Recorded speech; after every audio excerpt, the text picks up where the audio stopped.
Carl Haynard, and acting upon a request from Skullsman1, shout out by the way, link in the description, I am doing my opinion on the newest batch of iMacs, MacBooks, and everything else that was released by Apple in this October update. So before I really dive into all this information, let me just give a little bit of my background on how I felt about all this.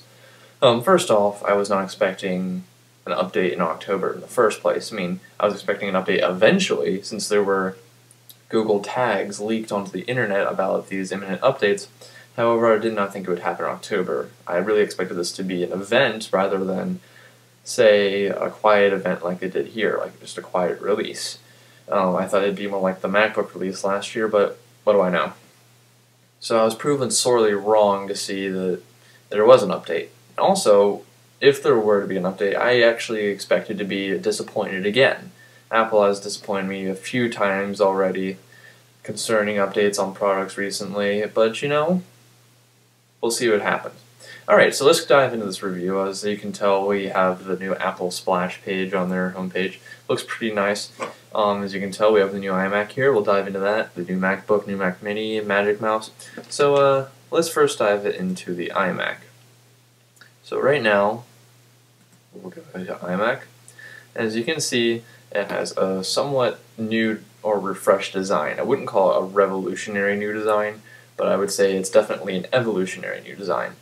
The bezel on the bottom of the screen is thinner. It looks like that the black glass goes all the way to the edge with no silver border. Actually, they say that, and the design is more unibody in nature, as you can tell. It's all aluminum now. They added an SD card slot, and they also seem to have just made it look a bunch nicer in general. They also, on top of the new design, they added a completely new display on this. They added an IPS display. Now, for those of you who don't know what IPS is, basically it is an advanced technology for LED displays and LCD displays that basically means there is no color shift when looking at the display from angles. It's really nice, has nice colors and contrast, and it just looks great. Now, I'll bring that up again later. Now, along with the new display type, they also increased the display size. So let's go to features and see what we have. As you can tell, the new page looks nice. We have two sizes. We have a 21.5-inch and a whopping 27-inch iMac. Now, I predicted that Apple would still keep the 20-inch, have 24 inches, and then 28 inches. This actually kind of took me aback that they'd get rid of that middle point, but you know, more power to the consumer. They're giving more for money, to be honest. I was actually also surprised that they decided to go to 16:9 aspect ratio. I did not expect this, nor I really have no comment on it. As people would know from my download review, I'm not a fan of 16:9. It's just not really meant for computers, in my opinion, where it's best viewed for documents. But you know, with such a high pixel density that these displays have, very high pixel density, I might mention, I would see this be less of a problem on desktops than on notebooks. Now, let's just see what the resolutions are for these displays. On the 21.5-inch, it is a 1920 by 1080 display. So basically, it's a 1080p display in 21.5-inch form factor. That's really high. I've never seen a TV, for that matter, with that resolution.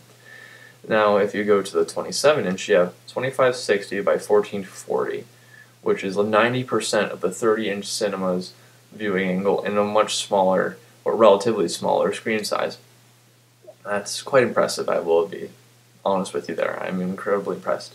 Also, the fact that they managed to make these LED backlights is kind of the icing on the cake. I really didn't expect them to make them LED backlit for another few years, considering it's kind of expensive. So, as you can tell, the displays are going to be much nicer.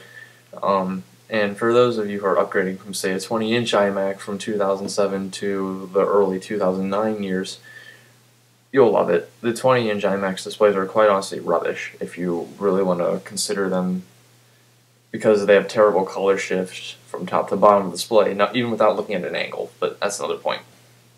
So, as well as a display boost, they also get wonderful, wonderful internal upgrades. Like I said before, I was expecting to be disappointed if it actually came to an update. I was only expecting minor spec boosts. So let's go over this. The basic iMac 21.5-inch iMac comes with a 9400M. I do not like that card in desktops, especially in 1080p, but what can you do? That's the only computer it comes in, the basic 21.5 inch. Now, when you step up one model, you get the Radeon 4670, which I do not know the specs of. I do not know how fast that is than the 9400M, or really in comparison to my 2600 in this iMac that I'm using. I'd imagine it'd be a little bit faster, but again, on 1080p, if you want to get that native res out, it's going to chug, but still, it's an improvement. On the 27-inch, you also have the 4670 as standard for the low-end 27-inch, which isn't, again, bad, but on high resolutions, you're going to definitely be taxing the system. And on the high-end 27-inch, you can have a 4850 ATI Radeon, which I have to say is impressive. I've heard that the cards inside these iMacs are now desktop-class cards instead of the mobile variants, so I guess you'll also get a second kind of boost from that. I still would have preferred to see more power out of the graphics, but you know, it's a Mac, they don't do that. Also, this brings up another issue in terms of pixels versus power. That's another personal issue, again, will come up in another video. Now, processors and memory, let's go to memory first. You can have up to 2 terabytes of hard drive space in this thing. I'm impressed. That's a lot of space, I'm going to be honest with you. Consumers need it though. It comes with the terabyte standard in a lot of the models, which really colored me surprised. And you can have up to 16 gigs of memory, which is a workstation class kind of feature. I don't know if it's error correcting RAM, but whatever. It's great. It's a lot of RAM. So, now that we've got these awesome innards, I want to talk about the CPU, which unfortunately is not really talked about here. I guess we could go to the Buy Now page and really get more of a view of that there. On all of the models, except for the high-end 27-inch, they come with a 3.06 Intel Core 2 Duo processor, which eliminates a lot of confusion when it comes to processing speed. This makes me happy to see a standard processing speed across the board. It's fast. It'd be definitely faster than my 2.4 gigahertz, which is fast enough in its own right. So even with a better, say, optimized chipset or more advanced chipset than my iMac, this thing would probably show a lot of improvement in terms of a processor just from the Core 2 Duo. However, on the 27-inch, you have the option between an Intel Core i5 standard and also an Intel Core i7. Now, for those of you who don't know, these processors are both quad-core, which is a first in the iMac line. Quad-core processors have obviously 4 cores in the processor and would make great use of Snow Leopard's OpenCL technology. So, let's just see. A Core i5 is kind of like the Core 2 Quad, however, with a more advanced, I guess, die, as you would say. It's hard to say. I think it has a smaller nanometer process. And the Core i7 is like that chip, but hyper-threading, so it's like 8 virtual cores. It's really awesome, and I'm incredibly pleased and surprised to see these in the iMacs, and this is a great step forward. I think these are the first all-in-ones to really have i7s in them, actually, so that's really awesome, and I'd love to see these desktop-class chips in these machines now. It really pleases me, and I'm really glad to see it.